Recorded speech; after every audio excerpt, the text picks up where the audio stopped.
After my husband's affair with my best friend, I lost everything, my job, my home, even my self-esteem. He gloated, saying I'd never get back on my feet. While staying in a cheap motel, I found an old suitcase with my name on it. Inside were $70,000 in cash, a plane ticket, and a note that read, "This is just travel money. Your real fortune awaits at this address." What I saw when I got there completely changed my life. Can you imagine looking at the person you swore to spend your life with, your best friend, standing right there, and realizing that everything you thought was real was actually a meticulously crafted lie? That's what happened to me, and it shattered my entire world. Just 7 months ago I thought I had it all. A loving husband, a stable job, and a best friend I trusted more than anyone. Now, I was holed up in a dingy motel room, charged by the week, surviving on $2 ramen, and desperately trying to piece together freelance gigs just to cover the rent. My husband, Justin, had been sleeping with my best friend, Natalie, for God knows how long. When I finally caught them, everything imploded so fast it felt orchestrated. My job vanished within 2 weeks. The divorce left me with practically nothing. Friends stopped returning my calls. I went from a comfortable middle-class life to absolute rock bottom in less than 2 months. I was sitting on the edge of a bed that squeaked with every tiny movement, eating instant ramen with a plastic fork, when my gaze fell on something tucked under the bed. An old brown leather suitcase with brass corners, and a luggage tag bearing my full name, Samantha Marie Garrett, in handwriting I instantly recognized. It belonged to my Aunt Helen. She'd passed 9 months earlier, the eccentric family member everyone called difficult and paranoid. I pulled out the suitcase, found a key taped to the bottom, and opened it. Inside, nestled amongst mothballs, were $70,000 in cash, and a note that completely rewrote everything I thought I knew about my life. The note was a stark warning. Don't trust Justin or Natalie. It claimed they'd been planning my destruction since before my wedding and chillingly stated that my mother's death 6 years ago wasn't an accident. It directed me to an address in Portland where the real fortune waited, and ended with a command: finish what your mother started before they silenced her. Helen had spent her final years collecting evidence, while everyone dismissed her as crazy. Now she was offering me a choice. Take the money and disappear, or use it to fight back against the people who destroyed everything. My name is Samantha Garrett, and before everything collapsed, my life seemed perfectly normal. So normal, in fact, that I never questioned it. I had a cozy 2-bedroom apartment in a neighborhood where neighbors actually knew each other. Mrs. Chin down the hall always offered a warm smile. The maintenance guy would actually show up when something broke. Our apartment wasn't fancy. The walls were so thin you could hear neighbors' TV shows, and the carpet had stains from previous tenants that no amount of scrubbing could erase. But Justin and I had painted the living room together, spent a ridiculous Saturday wrestling with flat-pack furniture, and hung wedding photos where the afternoon light made everything feel warmer than it truly was. Felt like ours. I worked as a marketing coordinator at Brennan & Associates, a mid-sized firm downtown. We handled campaigns for local businesses, mostly social media strategies for family restaurants, website redesigns for dentists, email marketing for boutiques that barely afforded our services. It wasn't the glamorous career I dreamed of in college, but it paid $48,000 a year plus benefits. Enough to cover my half of rent and groceries, with a little leftover for the occasional dinner out when Justin and I wanted to pretend we had more disposable income. My boss, Marcus Brennan, was professional but distant. The kind of supervisor who praised your work in meetings but never quite promoted you. He'd remember to ask about your weekend but never truly listen to the answer. I'd been there for years, consistently getting glowing performance reviews that praised my reliability, yet somehow raises and advancement never followed. But I didn't question it. I showed up at 8:30 every morning, brewed coffee in the sputtering machine, sat at my desk with its view of the parking lot, and did my job. Felt stable, predictable, safe. Justin was a business consultant. Or so he told me. His schedule was erratic, which seemed normal for someone in his field. Late nights finishing proposals, weekend trips to meet startup founders in Seattle or San Francisco, odd-hour conference calls with East Coast clients. He'd come home exhausted, kiss my forehead, heat up whatever leftovers were in the fridge, and fall asleep on the couch with his laptop still open. I'd cover him with a blanket, feeling this strange mix of affection and loneliness. Proud that he worked so hard, yet resenting how little time we actually spent together. We'd met 7 years ago at a dinner party thrown by mutual friends. Or so I believed. Justin was charming that night. He asked questions about my work and actually listened. He made jokes that were clever, not cruel. He even offered to help clean up after dinner when everyone else had retreated to the living room. He asked for my number and I gave it, trying not to seem too eager. Our courtship felt natural, easy, like we were designed to fit together. Dinners at casual restaurants, walks through the city, lazy Sunday mornings reading newspapers in bed. He proposed after 18 months, on one knee in the same park where we'd had our third date. I said yes without a second thought. How could I say no? But over the past 2 years things shifted. Subtle changes that I noticed but convinced myself were normal. Justin became protective of his phone, tilting the screen away when I walked past, taking calls in other rooms, setting it face down on the table during dinner. He became vague about his work projects, offering broad descriptions instead of the detailed stories he used to share. He started picking fights over the silliest things. How I loaded the dishwasher, whether we needed organic vegetables, how much time I spent talking to Natalie. Natalie, my best friend since college. We were broke students back then, splitting ramen packets and dreaming of the futures we'd build. She was my maid of honor, standing beside me in a dress we'd chosen together, crying during the ceremony in a way that made me cry too.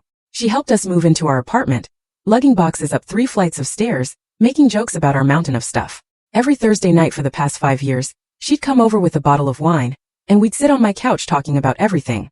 Work frustrations, her latest dating disasters, my concerns about Justin and me drifting apart. She'd listen with what seemed like genuine sympathy, nodding in all the right places, saying things like, "All marriages go through phases. You two just need to reconnect." She told me how lucky I was to have found Justin, how most men weren't as supportive or steady, how I shouldn't take what I had for granted.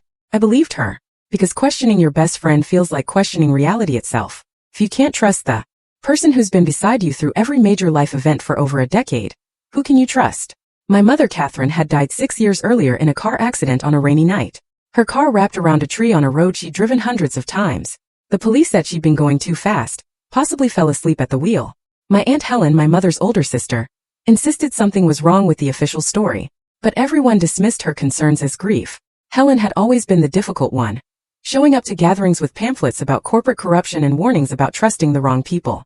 When she died 9 months ago, alone in her house surrounded by filing cabinets and old newspapers, I felt guilty. Guilty for not visiting more, for not taking her seriously, for writing her off as paranoid when maybe she just saw patterns the rest of us were too comfortable to notice. I went to work every day, paid my bills on time, kept the apartment clean, tried to be a good wife.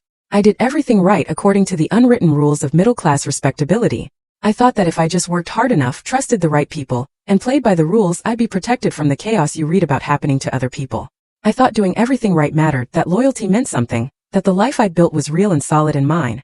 Looking back now, from this motel room with its cigarette-stained walls and a bed that squeaks with every breath, I can see how naive I was. How carefully constructed my entire life had been by people who saw me as useful, not human. How every relationship I trusted had been performance art, designed to keep me compliant and unsuspecting. The apartment, the job, the marriage, the friendship, all of it built on foundations that were never real to begin with. But I didn't know that then. Not sitting in my normal life 7 months ago, believing in the stability of routine and the protection of playing by rules that turned out to be written by people who had no intention of following them. I didn't know Justin and Natalie had been planning my destruction since before my wedding. I didn't know my mother's death wasn't an accident. I didn't know Aunt Helen had spent her final years collecting evidence while everyone dismissed her as crazy. I didn't know any of it. Not until I found that suitcase with $70,000, and a note that offered me a choice between disappearing and fighting back. And by then, I'd already lost everything I thought mattered. The suitcase sat on the motel bed next to me. $70,000 in cash, spread out like evidence at a crime scene. Helen's note was still clutched in my hand, soft from being folded and unfolded countless times. I read it again, trying to make sense of words that literally rewrote my entire history. They'd been planning this since before my wedding. My mother's death wasn't an accident. Finish what she started before they silenced her. I needed to understand how I'd missed it. How I'd lived inside a lie for 7 years without ever seeing the truth. So, I let myself remember that Tuesday 6 months ago, when my comfortable illusions finally shattered beyond repair. I woke up that morning feeling sick to my stomach. Not the kind of nausea from bad food or the flu, but something deeper, a wrongness that sat in my chest, making it hard to breathe. I tried to ignore it, going through my normal routine: shower, toast I couldn't finish, getting dressed for work while Justin slept in, claiming he had a late meeting the night before and needed to rest. By 10 a.m., I was at my desk at Brennan & Associates, staring at a social media calendar for a dental office, and I just couldn't focus. My hands felt cold. My heart kept racing for no discernible reason. The nausea intensified. Finally, I walked into Marcus's office and told him I needed to go home. I expected resistance. Marcus wasn't the type to appreciate people leaving midday, even if they were genuinely sick. But he just looked at me with an expression I couldn't quite read and said, "Feel better," in a tone that made the hair on my neck stand up, like he already knew something I didn't, like he was relieved I was leaving. The drive home took 20 minutes through midday traffic. I kept the radio off. Noise felt like too much. My hand shook slightly on the steering wheel. I told myself I was being ridiculous, that it was probably just a stomach bug, and anxiety was making it worse. But the dread grew with every block I drove. This certainty that something was wrong, even though I had no logical reason. When I pulled into our apartment parking lot, I saw Natalie's car. A silver Honda Civic I'd ridden in hundreds of times, parked in a visitor spot. She had a key to our apartment and sometimes stopped by during the day if her internet was acting up. It shouldn't have felt strange to see her car there, but on a Tuesday afternoon when Justin was supposed to be at the office and Natalie was supposed to be working from her own apartment, something about it felt wrong. I sat in my car for a full minute, engine running, trying to talk myself out of the feeling in my gut. They were probably working on something together. Maybe planning a surprise for me. Maybe Justin had come home sick too, and Natalie had stopped by to check on him. I cycled through a dozen innocent explanations, each one more desperate than the last.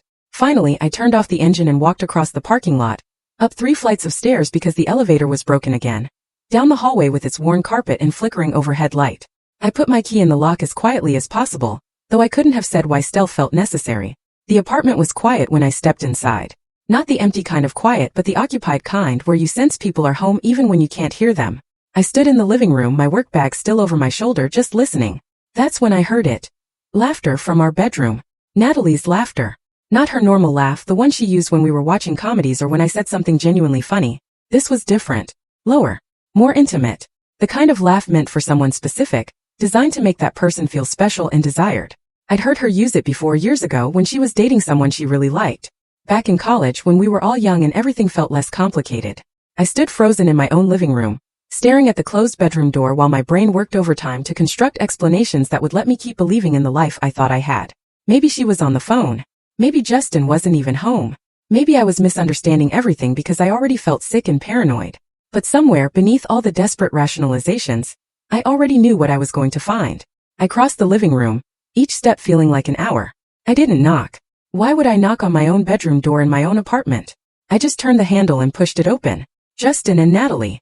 In my bed, tangled in the gray sheets I'd washed 3 days earlier, looking at each other with an intimacy that doesn't develop in an afternoon, or even a week.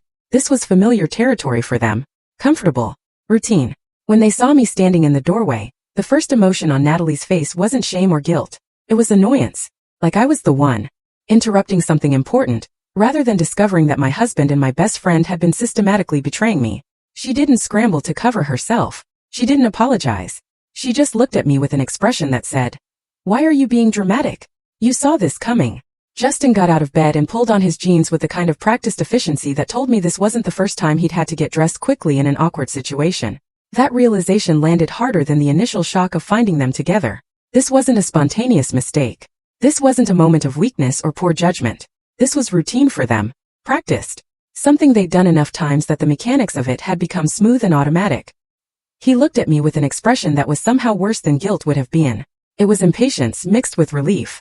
Like this confrontation was an inconvenience, but also something he'd been waiting for because pretending had gotten tiresome. "Sam," he said, in that calm voice he used when he thought I was being unreasonable. "We need to talk about this like adults. This isn't what it looks like." The absurdity of that statement almost made me laugh. It was exactly what it looked like. But he stood there in our bedroom, in the middle of being caught in the most obvious betrayal possible, and tried to gaslight me into questioning my own eyes. Like I was the one creating a problem by refusing to accept his reframing of reality. Natalie sat up, holding the sheet around herself with a modesty that would have been funny if it hadn't been so insulting. She had the nerve to look at me with something close to pity. "We didn't want you to find out this way," she said, as if there was a good way to discover your husband and best friend were having an affair. "But honestly, Sam, this has been coming for a long time. You had to know things weren't working between you two." The sheer presumption in that statement stole my breath. Not just that she'd been sleeping with Justin, but that she thought I should have known. That this was somehow predictable, or even my fault for not noticing sooner. That their betrayal was justified because my marriage had problems I'd been too stupid or blind to recognize. I asked the question I knew I'd regret asking. "How long?" My voice sounded strange, too calm, too detached, like I was asking about something that didn't matter, rather than the destruction of my entire life. Justin answered in the same emotionless tone, like he was discussing a business arrangement that had run its course. "Does it matter? Long enough that we're sure about this. Long enough that pretending became harder than being honest." That word, pretending, cut through me worse than any of the rest of it. How long had he been pretending to love me?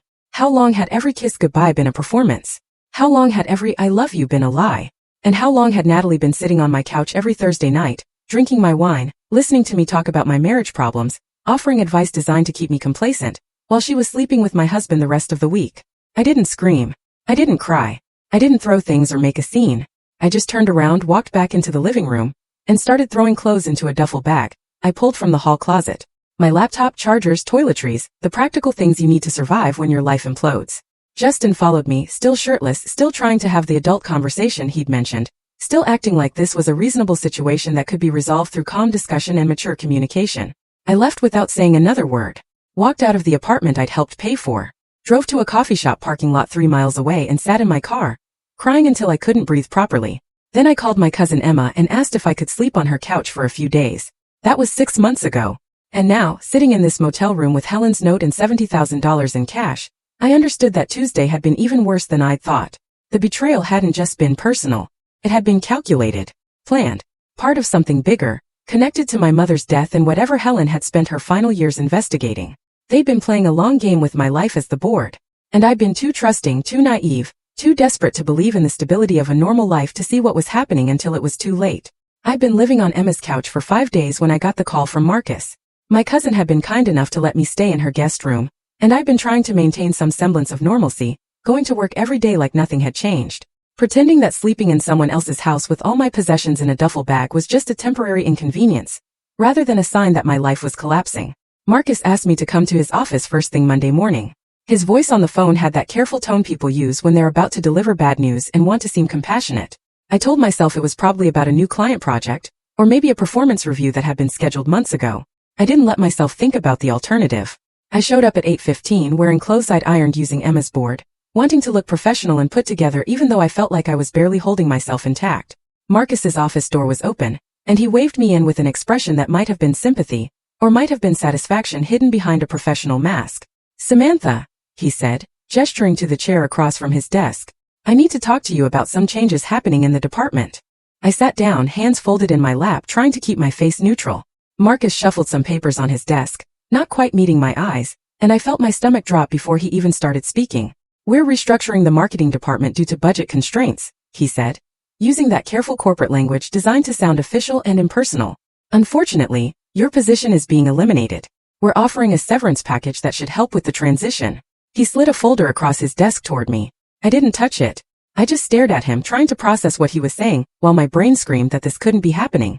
Not now. Not when everything else was already falling apart. "Budget constraints?" I repeated, hearing my own voice sound distant and hollow. "We just signed 3 new clients last month.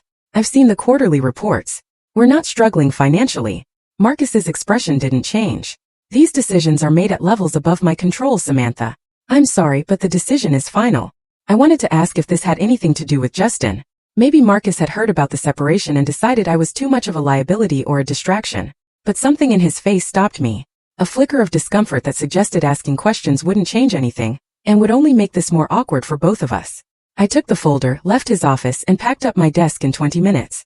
Nobody made eye contact.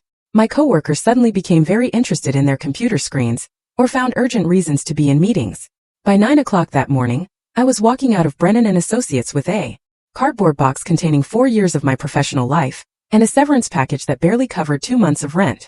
Later, much later, I discovered that Marcus and Justin had been college roommates, that their connection had always been part of the architecture of my life without my knowledge, that my job had never been as secure as I believed, that it had always been conditional on remaining useful to people whose agendas I didn't understand. But sitting in my car in the parking lot that morning, I just felt the ground shift beneath me again. Another support kicked out while I was still trying to regain balance from the first blow. The divorce proceedings started 2 weeks after I lost my job. Justin hired Elizabeth Hartley, an attorney with a reputation for winning cases through procedural aggression and strategic cruelty. My attorney was court-appointed, a tired man named Gerald Stokes, who seemed to have given up on believing in justice somewhere during the previous decade and was just going through the motions until retirement. Elizabeth filed motions that painted me as unstable, irresponsible, potentially dangerous. She used the fact that I'd lost my job as evidence of my inability to function as an adult. She pointed to my temporary housing situation, the fact that I was sleeping on my cousin's couch, as proof that I couldn't manage my own life. Every detail of my current circumstances became ammunition in a legal strategy, designed to justify why Justin deserved to keep everything while I deserved nothing. The judge presiding over our case was Robert Cunningham, a man in his late 50s who had an efficient way of moving through his docket that suggested he'd already made his decisions before hearing any actual testimony. Every motion Elizabeth filed, Judge Cunningham approved. Every request Gerald made on my behalf, the judge denied with barely a glance at the supporting documentation. Justin kept our apartment because his name was listed first on the mortgage, even though I'd contributed equally to the down payment and monthly payments for 5 years. He kept our car because I'd missed 2 payments during the chaos following my job loss. He kept the furniture we bought together, the savings account we built together, the retirement funds I'd contributed to for years. The settlement left me with my clothing, my laptop, and barely enough money to cover 3 months of rent at any apartment I could actually afford. The worst part wasn't losing the material possessions, or even the financial devastation. It was watching Natalie take the stand as a character witness against me. She wore a navy blue designer suit that I recognized immediately. We'd picked it out together 2 years earlier during a shopping trip where we'd spent an entire afternoon trying on clothes and laughing in dressing rooms. She'd asked my opinion on that exact suit, and I told her it made her look professional and confident. Now she was wearing it to testify against me in divorce court. She sat in the witness stand with perfect posture, her hands folded in her lap, and lied with the kind of conviction that comes from practice. She told Judge Cunningham that I'd been unstable for months, that I'd made concerning comments about self-harm that had worried her, that I'd become increasingly paranoid and difficult to be around, that Justin had stayed in the marriage out of obligation and fear rather than love. None of it was true. Not a single word. But Natalie delivered each lie with perfect emotional calibration, her voice breaking slightly at the right moments. Her expression showing concern mixed with reluctance, like testifying against me was painful but necessary for my own good. Judge Cunningham listened with an expression of concern, nodding sympathetically, taking notes. When Gerald tried to cross-examine her about her relationship with Justin, Elizabeth objected before he could even finish the question. The judge sustained it immediately, cutting off any line of inquiry that might establish when the affair had actually started or reveal that Natalie's testimony might be motivated by something other than concern for my well-being. I sat at the defendant's table, watching my best friend of over a decade systematically destroy what was left of my credibility, and I understood. This had been coordinated. The affair, the job loss, the divorce proceedings, all of it timed and executed with a precision that went beyond coincidence. After the divorce finalized, Emma let me stay in her guest room for 3 weeks before her husband, David, started making pointed comments about how I needed to get my life together. He never said it directly to me, but I'd hear him talking to Emma in their bedroom at night, his voice carrying through the thin walls. She can't stay here indefinitely. You're not helping her by letting her avoid dealing with her situation. She needs to find her own place and start rebuilding instead of hiding here. Emma would defend me in a tired voice that suggested she was running out of arguments. She's going through a difficult time. She just needs a little more support until she gets back on her feet. But I could hear the doubt creeping into her voice. The exhaustion of dealing with someone else's crisis. I started looking for anywhere else to go before Emma had to ask me to leave, and we both had to pretend it wasn't uncomfortable. My former colleague, Diane, offered her couch for 10 days. Then she decided my presence was bringing negative energy into her space, and she needed to focus on her own mental health. A friend from college said I could stay with her for a week, then remembered she had family visiting and needed the spare room. Another friend let me sleep on her couch for 5 days before her roommate complained about having a stranger in their apartment. Everyone was sympathetic, right up until sympathy became inconvenient, right up until supporting me required actual sustained sacrifice, rather than just kind words and temporary gestures. Then suddenly they remembered prior commitments, family obligations, personal boundaries that meant I needed to become someone else's problem. I understood it on some level. Nobody wants to live with someone else's crisis indefinitely. Nobody wants their home to become a shelter for a friend who can't get her life together. But the speed with which people retracted their support taught me something about how conditional most relationships really are.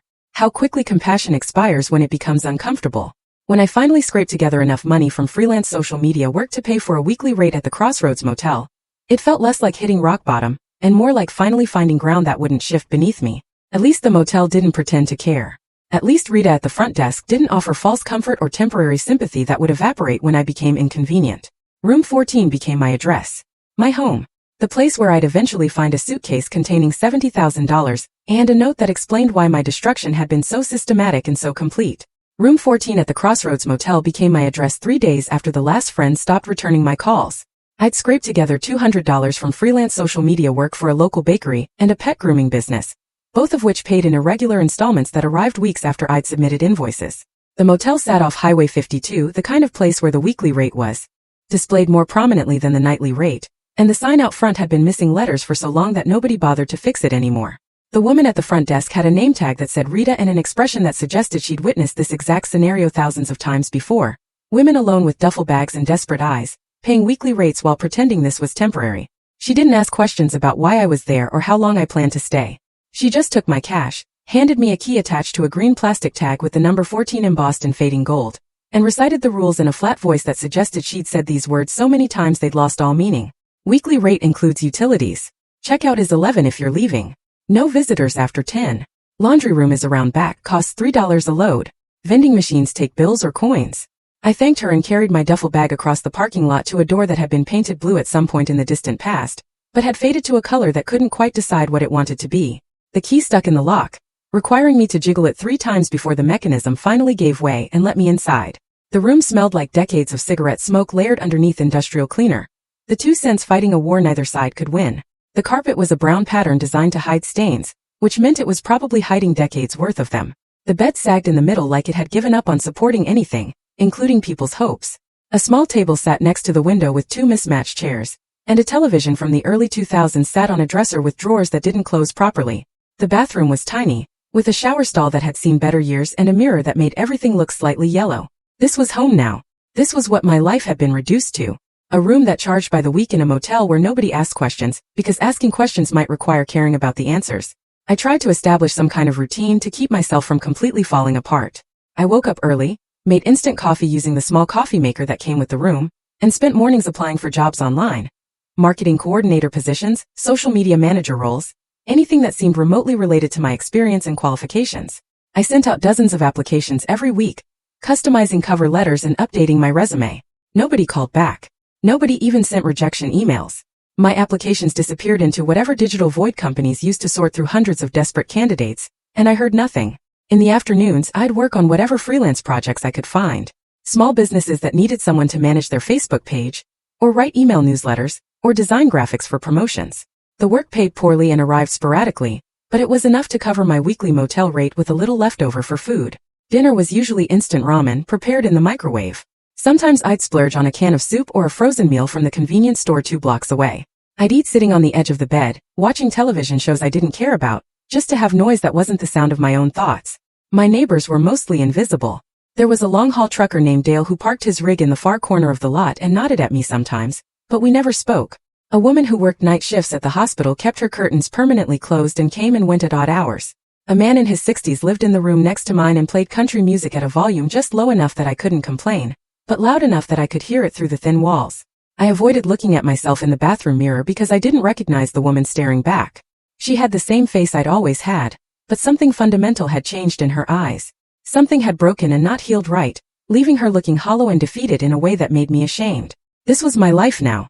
This was what betrayal and systematic destruction looked like. A motel room that smelled like smoke and failure. Meals that cost less than $2. And the crushing understanding that nobody was coming to save me, because everyone who might have cared had already decided I was too much trouble. I'd been living in room 14 for 3 weeks when I noticed the suitcase under the bed. I only found it because I dropped my phone charger, and it rolled under the bed frame. I got down on my hands and knees to retrieve it, reaching into the dusty space between the bed and the floor, and my hand hit something solid. Something that shouldn't have been there. I pulled it out into the light. An old suitcase, battered brown leather with brass corners that had oxidized to a dull green. It looked like something from another era, the kind of luggage people used before everything became plastic and disposable. A luggage tag was attached to the handle with twine, and when I turned it over to read what was written there, my hand started shaking. Samantha Marie Garrett. My full name written in handwriting I would have recognized anywhere. The precise, careful script of my Aunt Helen. I sat on the floor holding the suitcase, trying to make sense of how it had gotten there. Helen had died 9 months ago. I'd attended her funeral, stood at her graveside, watched them lower her casket into the ground. She'd lived alone for decades, died alone in her house, surrounded by filing cabinets and old newspapers, and everyone had said it was sad, but not surprising, given how she'd isolated herself with her conspiracy theories and paranoid warnings about trusting the wrong people. How had her suitcase ended up under my bed in a motel room I'd only been living in for 3 weeks? Had she somehow known I'd end up here? Had she left it with Rita at the front desk with instructions to put it in whatever room I ended up renting? The logistics of it seemed impossible, but the evidence was sitting right in front of me. My name, written in Helen's unmistakable handwriting. The suitcase was locked with 2 brass latches that had small keyhole mechanisms. I turned it over, checking the sides and bottom, and found a small plastic bag taped underneath. Inside the bag was a key. Helen had always been paranoid, but she'd also been practical in ways that made sense only to her. She hid things in plain sight, left clues that required you to look carefully, trusted that the right person would find what she'd left behind. I peeled off the tape, removed the key from the plastic bag, and unlocked the suitcase with hands that wouldn't stop trembling. Inside was money, $70,000 in cash, bundled with rubber bands. Mostly $100 bills with some $50s mixed in. The bills smelled faintly of mothballs and old books, like they'd been stored somewhere for years before being packed into the suitcase. Underneath the money was a plain ticket, printed on paper that had started to yellow slightly at the edges. Portland, Oregon. Departure date, 4 days from now. And underneath the ticket was a note, handwritten on yellow legal paper in Helen's distinctive script. Samantha, this is just travel money. The real fortune is waiting at this address. Address redacted. Don't trust Justin. Don't trust Natalie. They've been planning this since before your wedding. Finish what your mother started. Before they silenced her. The truth is important. Use it wisely. I read those words 3 times. Each reading making them feel more impossible and more true at the same time. Don't trust Justin. Don't trust Natalie. They've been planning this since before my wedding. My mother, Catherine, had died 6 years ago in what everyone said was a car accident. Late night on a rainy road. Her car wrapped around a tree on a route she'd driven hundreds of times. The police report said she'd been going too fast, possibly fell asleep at the wheel. A tragic accident, but nothing suspicious. Helen had insisted something was wrong. She'd stood at the funeral, pulled me aside during the reception, and told me in an urgent whisper that my mother had been investigating financial fraud at the pharmaceutical company where she worked, that her death was too convenient, that the timing didn't make sense, that I needed to be careful about who I trusted. I dismissed it as grief twisting into paranoia. Everyone had.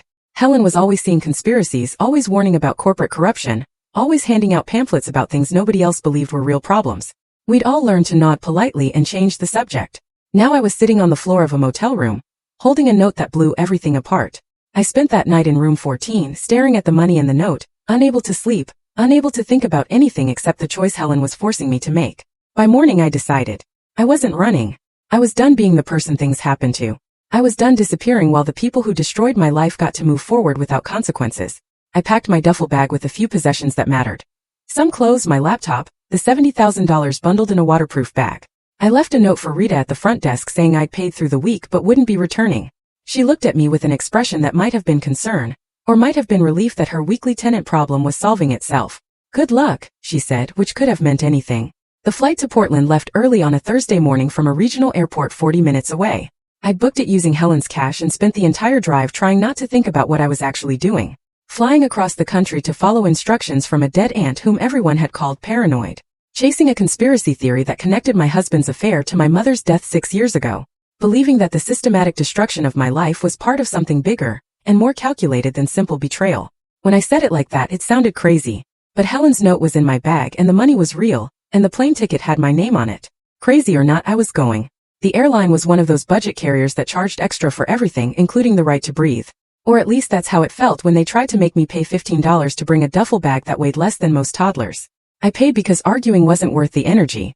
Then I spent 3 hours wedged between a businessman in an expensive suit who monopolized both armrests like he'd paid extra for the privilege, and a college kid who watched videos on his phone without headphones like some kind of sociopath. I didn't sleep. The seats were designed by people who actively hated the human spine. But that wasn't really why I stayed awake. My mind wouldn't stop cycling through questions that had no easy answers. What had my mother discovered that made her dangerous enough to kill? How deep did Justin and Natalie's involvement actually go? Had any part of my relationship with Justin been real? Or had it all been performance from the very beginning? Were there genuine moments mixed in with the lies? Or had every kiss and every declaration of love been calculated manipulation? The businessman next to me kept glancing at the duffel bag I held on my lap, probably wondering why I was clutching it like it contained something irreplaceable, instead of storing it in the overhead compartment like a normal person. I wanted to tell him it contained $70,000 and possibly the key to understanding why my entire life had been systematically dismantled. But I just stared out the window at darkness punctuated by scattered lights below. Cities and towns full of people whose lives probably made sense to them in ways mine no longer did. Portland greeted me with gray skies and rain that felt different from rain back home. Colder. Heavier. The kind of wet that seeps through clothing and settles into bones. I rented a car using some of Helen's cash and a credit card I'd been avoiding because it was probably close to maxed out. The rental agent barely looked at me. Just processed the paperwork with the efficiency of someone who had done this transaction 10,000 times and had stopped caring after transaction number 50. The address Helen had written led me out of the city toward Lake Oswego, a suburb that felt quiet in a way that suggested money and privacy, and neighbors who minded their own business. The GPS guided me through streets lined with mature trees and houses set back from the road, each property maintaining polite distance from its neighbors. Helen's house sat at the end of a cul-de-sac, a small ranch-style place that looked like it had been built in the 70s and hadn't been updated much since. The windows were dark. The lawn had grown wild, grass reaching heights that suggested nobody had mowed it in months. The driveway was cracked, weeds pushing through the pavement. It was the kind of property that screams, someone died here and nobody knows what to do with it yet. I parked in the driveway and sat in the rental car for a full minute, engine running, trying to decide if I was actually brave enough to go through with this. Helen's note had given me an address and told me the truth was waiting here. But what if the truth was worse than the lies? What if whatever I found in that house made everything more complicated, instead of providing the clarity I was desperately hoping for? I turned off the engine and got out before I could talk myself out of it. The front door was locked, but Helen had left a second key in the suitcase, taped inside a small envelope marked house. I let myself in, stepping into air that smelled stale and undisturbed. The particular smell of a place where nobody had opened a window or cooked a meal or lived an actual life in months. The interior was exactly what I'd expected based on family descriptions of Helen's living situation. Books everywhere, stacked on shelves, piled on tables lined up along the baseboards. Filing cabinets in the living room where most people would have put a couch. Papers organized in boxes with labels written in Helen's precise handwriting. The kitchen looked barely used. Just a coffee maker, a microwave, and a sink full of dishes that nobody had washed before she died. But the note had directed me to the shed behind the house, not the house itself. I walked through to the back door and stepped into an overgrown yard where grass and weeds had taken over what might have once been an attempt at a garden. The shed sat in the far corner. A structure maybe 10 by 12 feet, with newer locks on the door than anything else on the property. That detail stood out immediately. Everything else looked old and neglected, but those locks were recent. Industrial. The kind of hardware you use when you're protecting something that matters. I used the third key Helen had left, this one marked shed. And the lock opened smoothly, like it had been recently maintained. Inside, the shed was organized in a way that made the house look chaotic by comparison. Filing cabinets lined one wall, each drawer labeled with years spanning from the 1980s to last year. Boxes were stacked along another wall, indexed with the kind of precision you'd find in a professional archive. And in the back corner, partially hidden under a tarp and some strategically placed paint cans, there was a trapdoor set into the floor. I moved the paint cans and pulled back the tarp. The trapdoor had a handle and a lock. And when I tried the fourth key Helen had left, it opened to reveal a ladder descending into darkness. I turned on my phone's flashlight and climbed down into what turned out to be a crawl space that had been converted into a climate-controlled evidence room. The space was maybe 7 feet tall and 15 feet square, lit by battery-powered LED strips that flickered on when I reached the bottom of the ladder. The air was cool and dry, maintained by a dehumidifier that hummed quietly in the corner. More filing cabinets, more boxes, a table with a laptop, and what looked like an old cassette player, and scattered throughout photographs and documents protected in clear plastic sleeves. Helen had spent years building this, a secret archive documenting something she believed was worth preserving, even if everyone thought she was paranoid for doing it. I started with the photographs because they were right in front of me, arranged on the table like evidence in a trial. The first one I picked up made my hand start shaking so badly I nearly dropped it. My mother, Catherine, standing between Justin and Natalie at what was clearly some kind of conference. All three of them wearing name tags and business casual clothing, smiling at the camera like colleagues who knew each other well. The banner in the background said, Meridian Pharmaceuticals Annual Research Summit. The date printed on the bottom of the photo was 8 years ago. 8 years. 2 full years before I'd supposedly met Justin by chance at a dinner party. 2 years before our relationship had even started. I stared at that photograph, my brain trying to construct explanations that would let me hold on to any part of the narrative I'd believed about my own life. Maybe they'd met briefly at a conference and forgotten about it. Maybe it was a coincidence. Maybe the photo was mislabeled. But I knew better. This wasn't coincidence. Justin hadn't met me by accident. He'd been positioned in my life deliberately, cultivated as a relationship by people who needed access to my mother, and saw me as the easiest entry point. I'd been a target before I'd been a girlfriend, a mark before I'd been a wife. And every moment of intimacy, every declaration of love, every promise about our future together had been performance art in service of something I was only now beginning to understand. I set down the photograph with shaking hands and reached for the cassette player. It was old, one of those portable models from the 1980s with built-in speakers and a handle. Next to it sat a stack of cassette tapes, each one labeled in Helen's handwriting with dates, names, and brief descriptions. I picked up the first tape in the stack, labeled Justin Garrett and Richard Moss. March 2019. Discussion of Catherine Vaughn investigation status. My mother's name written there in Helen's careful script made my chest tighten. I loaded the tape into the player, pressed play, and heard static followed by voices that made my hands go cold. The first voice belonged to Justin. I'd heard that voice every day for 7 years. Listened to it tell me he loved me. Listened to it make promises about our future together. Now I was hearing it discuss my mother like she was a problem that needed solving. Catherine's getting too close, Justin said, his tone businesslike and completely devoid of emotion. She's made copies of the trial data, and she's been meeting with someone at the FDA. I don't know who yet, but I'm working on finding out through Samantha. A second voice responded, older and more authoritative. That must be Richard Moss. We can't let this go public. The approvals we've secured are worth billions. If she exposes the data manipulation, we're looking at criminal charges and the end of the company. Can you contain her through the daughter? I've tried, Justin said. But Catherine doesn't discuss work details with Samantha. She's protective. Thinks she's keeping her daughter safe by not involving her in whatever she's investigating. It's actually making my job harder, because Samantha doesn't know anything useful. Then we need to consider other options, Richard said. And something in his tone made my blood run cold. More permanent solutions. We can't risk everything because one accountant developed a conscience. I paused the tape because I couldn't breathe properly. They were discussing killing my mother, planning it like it was a business decision, weighing options and considering strategies. And Justin, the man I'd married, the man I'd built a life with, was part of that conversation. He'd been using me to try to gather information about what my mother knew. And when that didn't work, he participated in planning her murder. I forced myself to press play again. There are ways to make it look accidental, Richard continued. We have people who specialize in this kind of problem. Car accidents happen all the time, especially on rainy nights on dangerous roads. Nobody questions those. What about afterward? Justin asked. If Catherine dies, Samantha's going to be devastated. She'll lean on me for support, which gives me more access to her life. But there's also that Aunt Helen. She's paranoid and suspicious of everything. If Catherine dies, Helen's going to start asking questions. Let her ask, Richard said dismissively. Nobody takes Helen Vaughn seriously. She's been crying wolf about corporate corruption for decades. If she starts claiming Catherine's death wasn't an accident, people will just think she's being paranoid again. The key is making sure there's nothing concrete for her to find. We clean up thoroughly, make sure the accident investigation is handled by people we can trust, and move on. The recording continued for another 20 minutes, detailing logistics and contingencies, discussing my mother's murder with the same tone people use when planning a vacation or organizing a work project. When it finally ended, I sat in the silence of Helen's underground archive, trying to process what I just heard. Justin hadn't just been having an affair. He'd been a plant from the beginning, positioned in my life specifically to monitor my mother's investigation into Meridian Pharmaceuticals. He'd courted me, proposed to me, married me. All as part of a strategy to gain access to information that might threaten a multi-billion-dollar fraud scheme. And when using me didn't work, when my mother kept her investigation separate from me, they made it look like an accident on a rainy night. I found more tapes. Conversations between Natalie and someone named Dr. Sarah Chin. Apparently Natalie's aunt and a senior researcher at Meridian. These recordings revealed that Natalie had been assigned to befriend me after my mother's death, to make sure I remained isolated and manageable, to monitor whether I showed any signs of investigating what had really happened. Every Thursday wine night had been surveillance.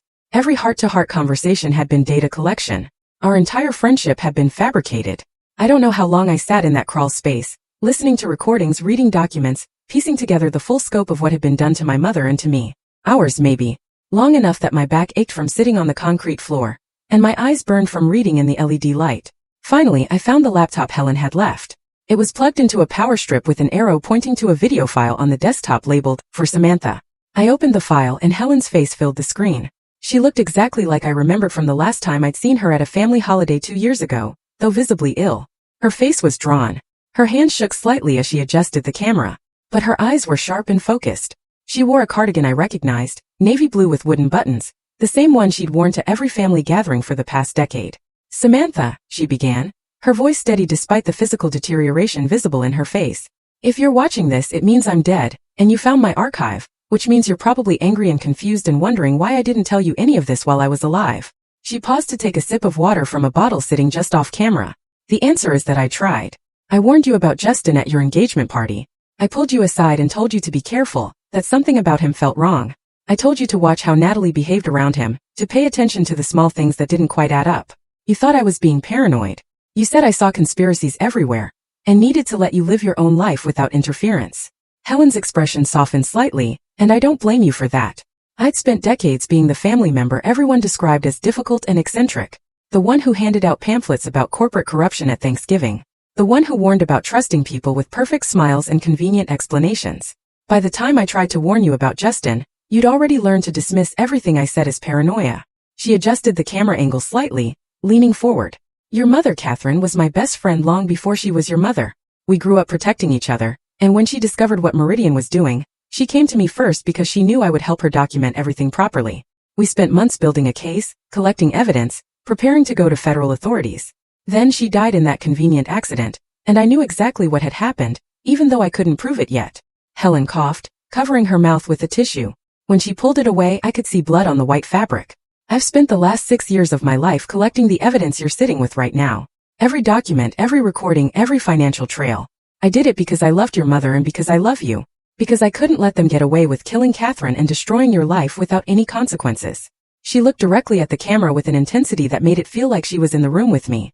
You have two choices, Samantha. Just like your mother had two choices before they killed her. You can take the money I left you and disappear. Change your identity, move somewhere far away, live comfortably and safely, and never look back. Nobody would blame you for choosing survival over justice. You've already lost so much. You deserve peace if that's what you want. Helen coughed again, harder this time, and had to pause for a long moment before continuing.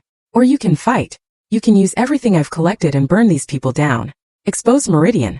Expose Justin and Natalie and everyone who participated in your mother's murder, and your destruction. It won't be easy. They have money, lawyers, political connections. You'll be threatened. You'll be harassed. You might even be in danger. But Samantha, if you fight, you might actually win. And even if you don't win completely, you'll make them pay a price for what they did. She smiled. That crooked smile I remembered from childhood when she'd sneak me extra cookies, or let me stay up past my bedtime reading in her library. Either way, you'll have a story worth telling. Your mother would be proud of you no matter what you choose. But I think we both know which choice lets you sleep at night. Helen's expression became serious again. I love you, Samantha. Don't let them win. She reached for something off camera, then looked back at the screen. Oh, and there's one more thing I haven't mentioned in the written materials. Mountain Pacific Credit Union account number 77743. Password is your mother's employee number from Meridian. That's the real fortune. The $70,000 in the suitcase is just travel money. Use what's in that account to fight or use it to run. But for God's sake, use it. The video ended with Helen reaching toward the camera, and then the screen went black. I sat staring at the blank screen for a long time before I pulled out my phone and searched for Mountain Pacific Credit Union's phone number. The call took 45 minutes of navigating automated menus before I finally reached a human being.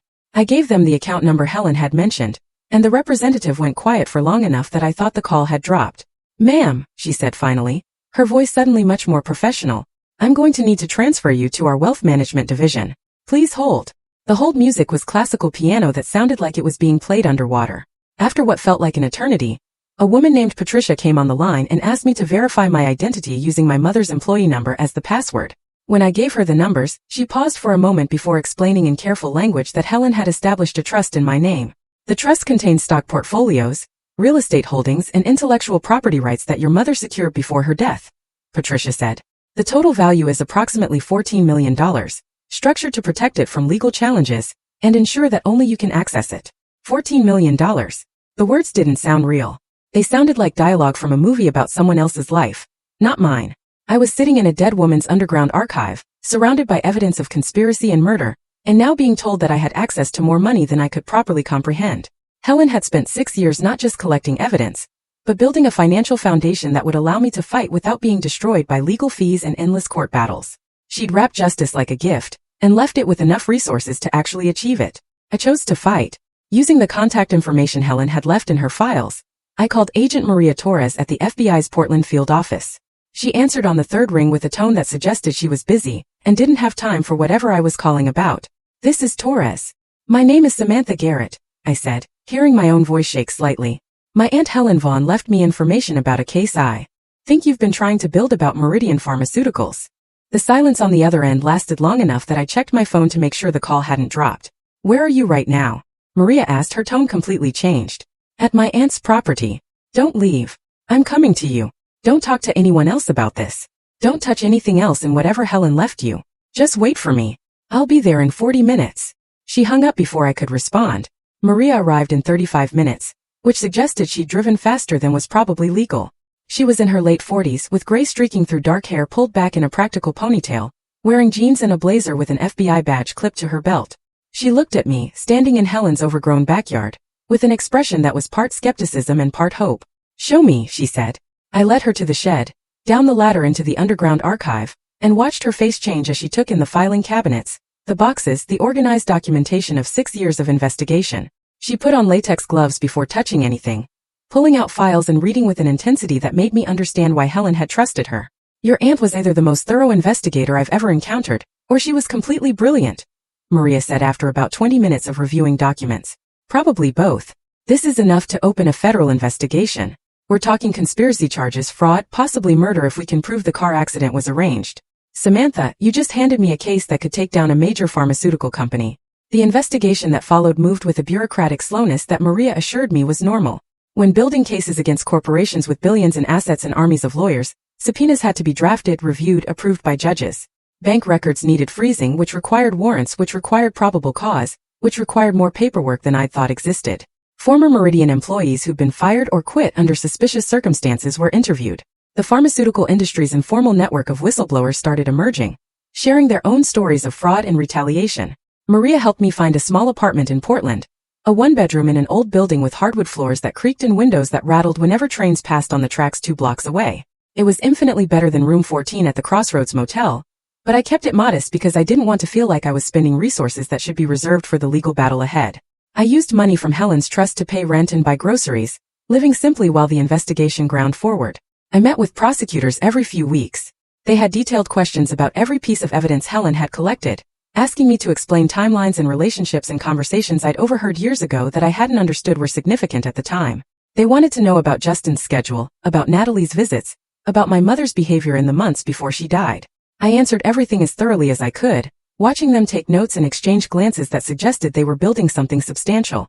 Maria called periodically with updates that mostly consisted of, "We're making progress and don't talk to anyone about this."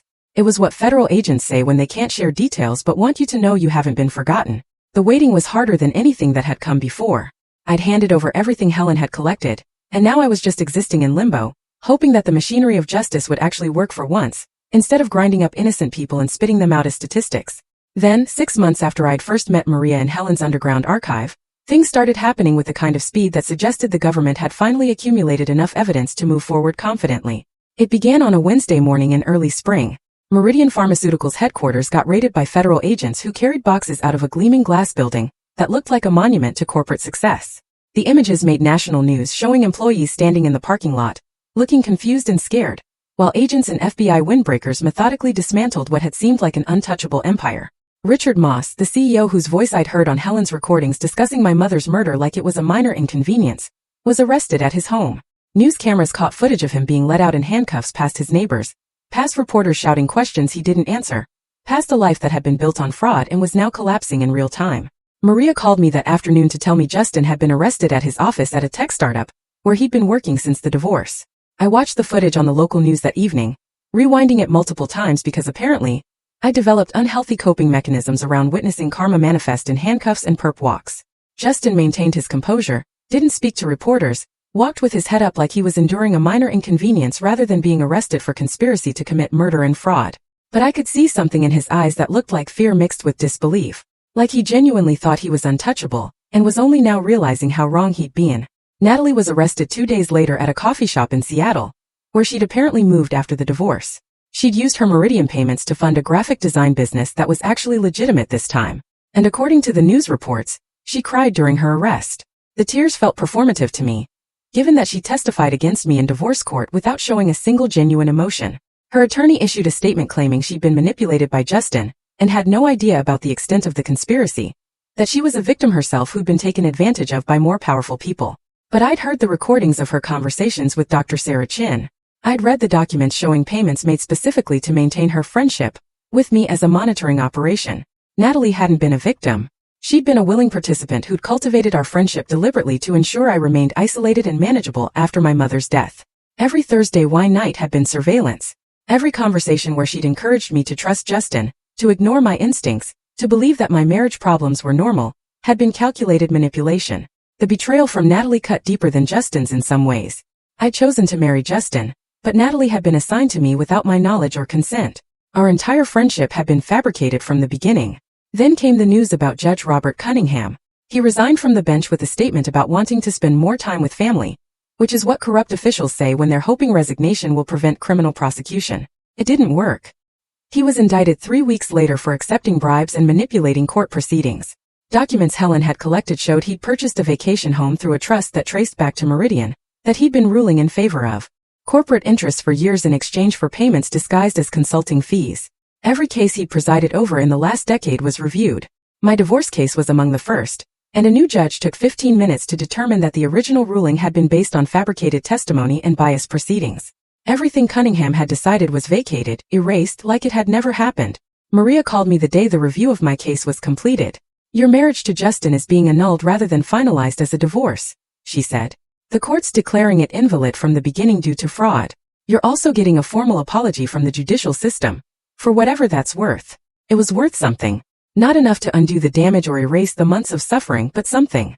The formal apology from the judicial system arrived as a letter on official court stationery, signed by 3 judges, including the one who'd reviewed my case. It acknowledged that I'd been subjected to proceedings that were fundamentally compromised by corruption and fabricated testimony.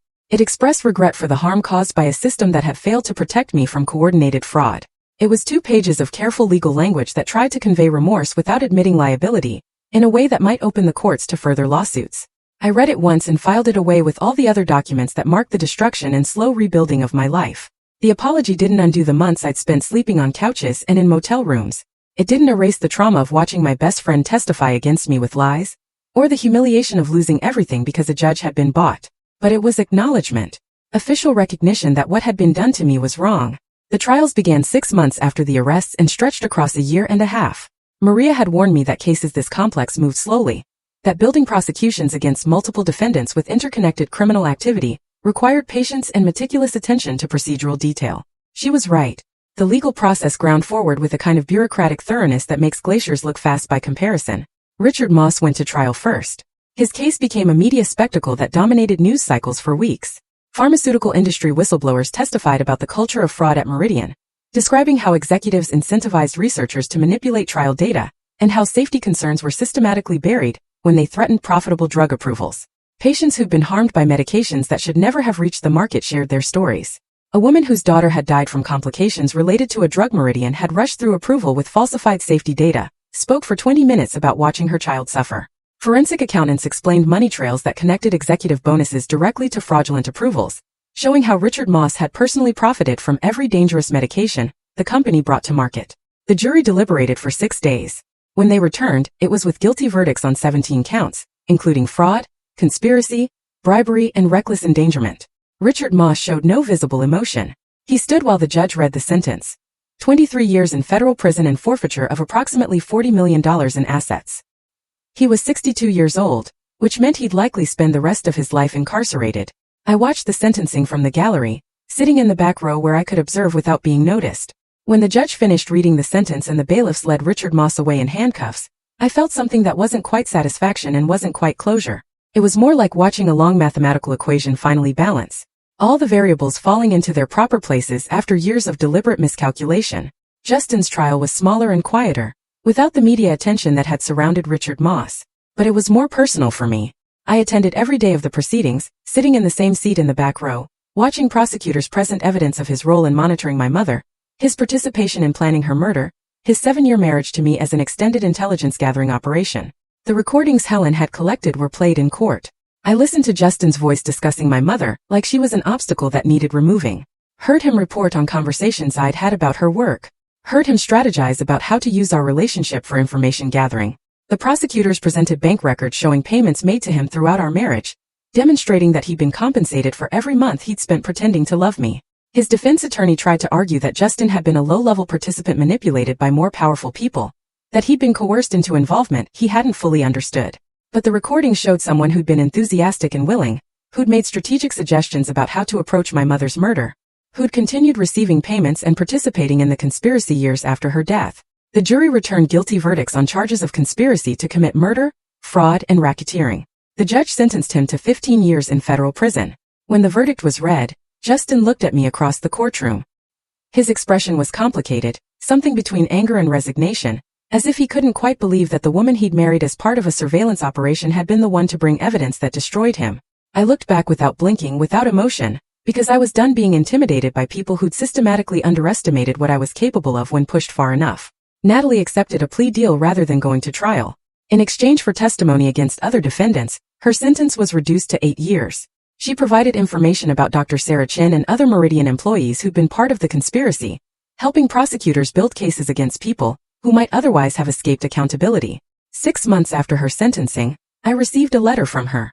3 pages, written on prison stationery, full of apologies and explanations about how she'd been young and desperate for money when Meridian first approached her, how she'd made terrible choices she regretted every day, how being assigned to befriend me had started as just a job but had become complicated when she'd actually grown to care about me despite the lies. She asked if we could eventually find a way to forgive each other and move forward, because our friendship had meant something real, even though it was built on deception. I read the letter once while sitting in my Portland apartment with morning coffee, and I felt nothing but a hollow kind of satisfaction.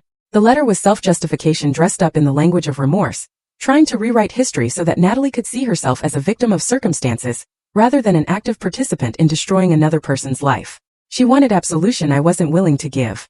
I filed the letter away in a folder with other evidence of betrayal and never responded.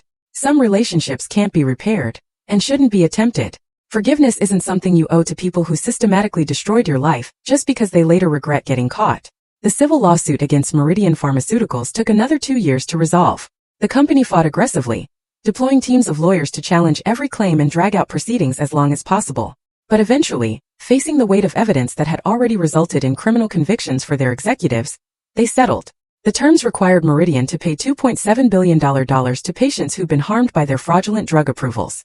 They had to fund independent safety reviews of every medication they brought to market in the past decade. They were placed under federal monitoring for 15 years, with regulators embedded in their approval processes to prevent future fraud. My mother's estate received $12 million in wrongful death damages. I inherited it as her only living relative, and I donated every dollar to organizations that advocate for pharmaceutical safety and transparency. The money felt tainted, earned through my mother's murder, and I already had enough resources from Helen's trust to live comfortably without it. Instead, I used part of Helen's trust to start the Vaughn Foundation, a nonprofit organization dedicated to investigating pharmaceutical fraud and supporting whistleblowers who risk their careers to expose corporate misconduct.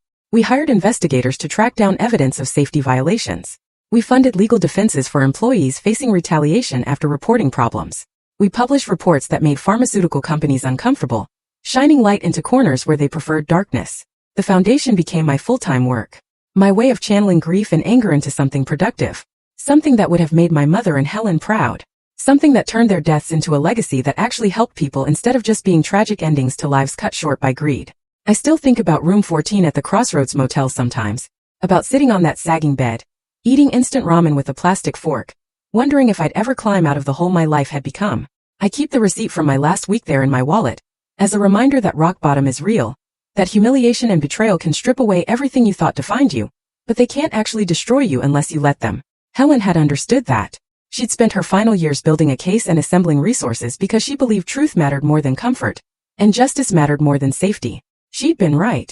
The paranoid aunt everyone dismissed had been the only one who understood how the world actually worked, who recognized that powerful people don't stop being corrupt just because you trust them or play by rules they ignore. The final truth Helen left me proved prophetic in ways I'm still discovering. Fighting doesn't always lead to winning, but not fighting guarantees losing. I built a meaningful life from the ruins of a fraudulent one. Messy and complicated and fundamentally honest. The kind of ending my mother and Helen would have appreciated. The kind of story that reminds people that patience and documentation can topple empires built on lies. And that sometimes the greatest revenge is simply refusing to let corrupt people erase you from the narrative they've constructed around their own importance. I'm not the woman I was when I found that suitcase under the motel bed. I'm stronger than she was. More careful about trust but also more certain about what matters. That woman didn't understand how much she could survive, or how powerful she could become when everything else had been stripped away. I'm grateful I'm not her anymore.